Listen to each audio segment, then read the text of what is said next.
안녕하십니까, 조재팔입니다. 자, 오늘은 법정 지상권 물건 하나 보겠습니다. 아주 좋아 보입니다. 해남 2개 2021 타경 3182 2번 물건입니다. 전남 해남군 삼산면 평안리 1253번지. 대지 면적이 145.9평, 대지의 감정금액은 66,300원입니다. 현재 최저가도 3,966,300원입니다. 2019년 12월 10일 3,650에 매입을 했죠. 매입을 하고 2021년 5월 4일 채권 최고 금액 9천만원 건저당 설정을 했습니다. 그리고 이 건저당의 실행으로 임의 경매가 들어갔습니다. 이 건물은 매각에서 제외되고 토지만 경매에 나왔습니다. 자, 그렇다면 이 건물이 법정 지상권이 성립하느냐 성립하지 않느냐. 성립하지 않으면 철거를 해야 되죠. 그러나 성립하면 철거는 하지 못합니다. 단지 지료만 받을 수 있습니다. 그러나 우리가 법정 지상권 물건을 할 때 법정 지상권이 성립하느냐 마느냐 그 부분은 크게 중요하지 않습니다. 만약 이 건물이 번듯하죠. 만약 이 건물이 법정 지상권이 성립하지 않아 소송을 했는데 철거 판결을 받았다. 자, 철거 판결을 받으면 과연 이 건물을 철거할 수 있느냐? 철거할 수 있죠. 그러나 철거를 하고 땅을 팔아먹겠다. 이런 식으로 접근을 하면 이 경매는 실패한 경매입니다. 지금 이 건물이 깔고 앉은 토지를 입찰하는 이유는 이 토지를 건물주에게 매각을 하거나 이 건물을 싸게 매입을 하는 그런 방식으로 접근을 하죠. 결론은 법정 지상권이 성립해도 철거를 못하고 성립하지 않아도 철거를 못한다. 현실은 그렇다는 겁니다. 만약 법정 지상권 성립하지 않아서 건물 철거를 하고 요금액에 낙찰받아서 땅으로 팔아먹는다. 이건 미친 짓이죠. 만약 건물주가 자진 철거를 하지 않고 뻗탱기면 법대로 해라 라고 한다면 일단은 낙찰자의 비용으로 철거를 해야 됩니다.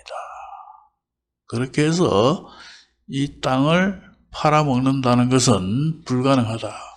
물론 법정 지상권이 성립하지 않으면 이 건물주를 상대로 압박하는 수위는 높일 수가 있습니다. 단지 그것뿐입니다. 철거 판결을 받아도 현실적으로는 철거를 하지 못한다.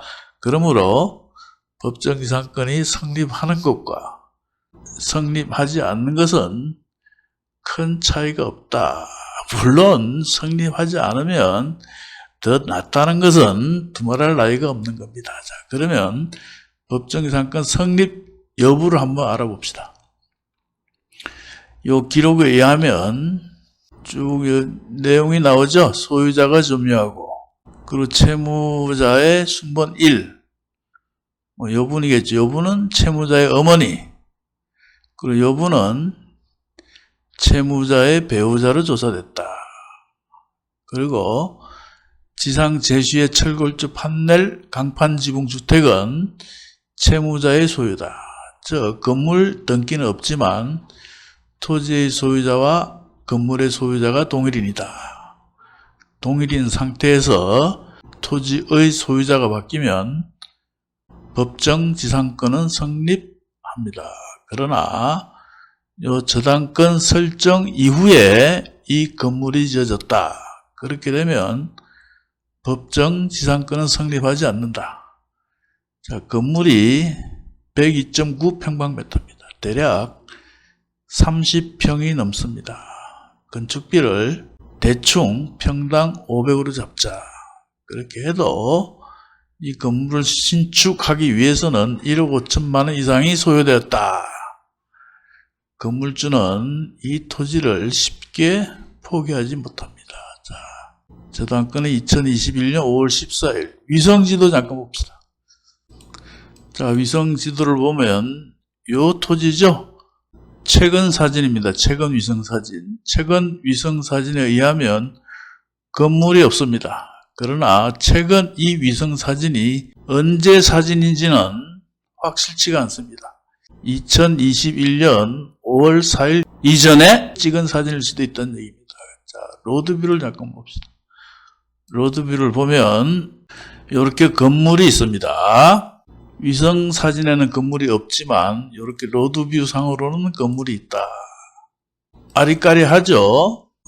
이 토지 지상에 소재하는 건물이 2021년 5월 4일 이전에 지어졌는지 이후에 지어졌는지 확실치가 않습니다. 그러나 우리가 통밥을 굴려봅니다. 통밥도 한 번 맞고 두 번 맞고 세 번 맞게 되면 통밥도 과학이 되는 겁니다. 자, 저당권은 2021년 5월 4일이고 김땡땡씨 채무자의 배우자로 나와 있죠. 2021년 5월 4일 전입신고를 했습니다. 2021년 5월 4일 같은 날 전입신고가 되어 있죠. 이걸 봐서는 2021년 5월 4일 이전에 건물이 지어져 있었다. 맨 땅에 전입신고할 턱은 없죠. 그러므로 이 건물은 2021년 5월 4일 이전에 지어졌다. 이전에 지어지고 토지의 소유자와 건물의 소유자가 동일인이다. 그리고 토지를 낙찰받았다면 법정지상권은 성립합니다. 그러므로 이 사건 토지는 법정지상권이 성립한다고 보고 분석을 하시면 됩니다. 자, 제가 서두에 말씀드렸죠. 법정지상권이 성립하지 않으면 좋겠지만 설사 성립하더라도 별 상관이 없다. 어차피 이 사건 토지 지상의 건물은 철거할 대상이 아니다. 철거를 해서는 건물주도 피해를 보고 또 토지주, 낙찰자 역시 피해를 보는 구조입니다. 자, 그러면 토지의 낙찰자는 건물 소유주에 대해서 지료만 청구할 수 있을 뿐입니다. 지료는 대략 연 3% 하면 차삼 120만원, 월 10만원 정도 될 것으로 봅니다.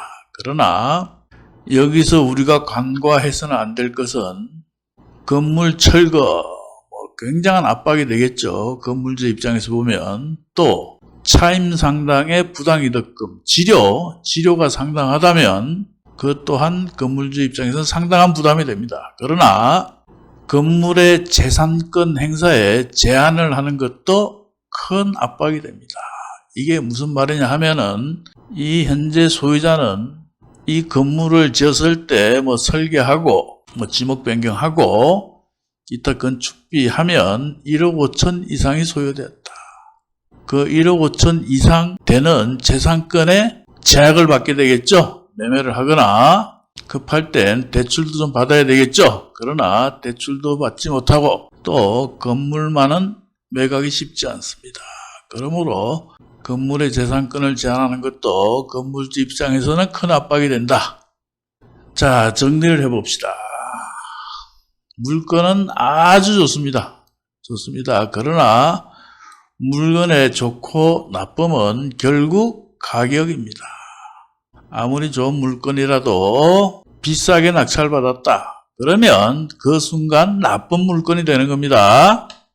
적당한 가격의 낙찰을 받아야 처리하기가 수월하고 그리고 건물주도 큰 손해 없고 토지주도 큰 손해 없이 서로 윈윈할 수 있는 그런 입찰 금액을 쓰시기 바랍니다. 너무 비싸게 받으면 이거 할 짓 아닙니다. 건물주는 이 토지가 꼭 필요하지만 너무 비싸게 낙찰받게 되면 이 토지를 매입하는데 큰 부담을 느끼게 됩니다. 그럴 경우 건물을 인수하는 쪽으로 가야 되는데 그 역시 쉽지 않은 일입니다. 그러므로 이 토지에 관심이 있는 분들은 적당한 가격에 입찰하시기 바랍니다. 자, 이런 말 하면 그럼 적당한 가격이 얼마냐? 좋은 가격을 쓰시라는 겁니다. 좋은 가격은 또 뭐냐? 좋은 가격은 어떻게 써야 하느냐? 결론은 잘 써야 합니다. 자, 영상을 보시고 도움이 되셨다면 구독과 좋아요 꾹 눌러주시기 바랍니다. 구독과 좋아요를 누르지 않고 나가시는 분은 입찰해봤자 분명히 떨어집니다. 반대로 구독과 좋아요 누르고 나가시는 분은 반드시 낙찰 받을 걸로 믿어 의심치 않습니다. 자, 오늘은 여기까지 하겠습니다.